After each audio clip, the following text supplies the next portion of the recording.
आणि यानंतर काही राजकीय बातम्या पाहूयात।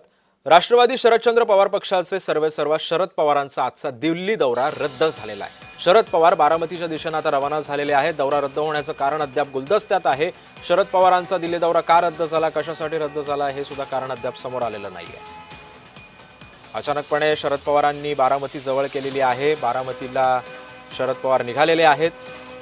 आज त्यांचा नियोजित दिल्ली दौरा होता, मात्र हा दौरा रद्द करून त्यांनी बारामतीसाठी प्रस्थान केलेलं आहे। शरद पवार बारामतीच्या दिशेने रवाना झालेले आहेत। दिल्लीचा दौरा आपला रद्द करून शरद पवार बारामतीकडे निघालेले आहेत।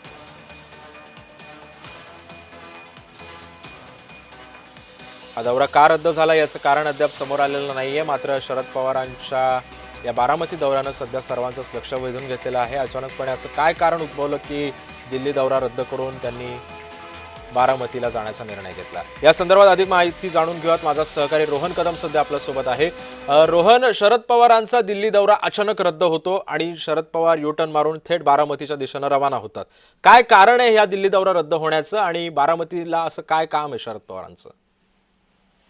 खरं तर शरद पवार अर्थसंकल्पीय अधिवेशन जे दिल्लीला सुरू आहे त्या अधिवेशनासाठी जाणार होते आणि त्या अधिवेशनामध्ये सहभागी देखील होणार होते अशी माहिती जी आहे ती मिळत होती। परंतु जी माहिती सध्या समोर येते ती शरद पवारांनी त्यांचा दिल्ली दौरा जो आहे तो रद्द केलेला आहे आणि दिल्ली दौरा रद्द करून ते आता थोड्या वेळामध्ये पुण्यामध्ये येतील आणि पुण्यात ते बारामती या निवासस्थानी जाणार आहेत, गोविंद बागेत जाणार आहेत। तिथे सांत्वनपर भेटी घेण्यासाठी राज्यभरातील अनेक जण नेता इच्छुक आहेत। अनेक जणांना शरद पवारांना फोन करतायत आणि भेटण्याची वेळ जी आहे ते मागतायत आणि अशा वेळी शरद पवारांनी ठरवलेलं आहे की सांत्वनपर भेटी ज्या घडतायत किंवा त्या भेटी ज्या आहेत त्या दिल्या पाहिजेत आणि त्या कारणामुळे कदाचित शरद पवार जे आहेत ते बारामतीतील निवासस्थानी थांबतील आणि जे काही राज्यभरातील जुने कार्यकर्ते नेते आहेत ते शरद पवारांना भेटतील अशी शक्यता आहे। नक्कीच, धन्यवाद रोहन, तू दिलेल्या या सविस्तर माहितीबद्दल।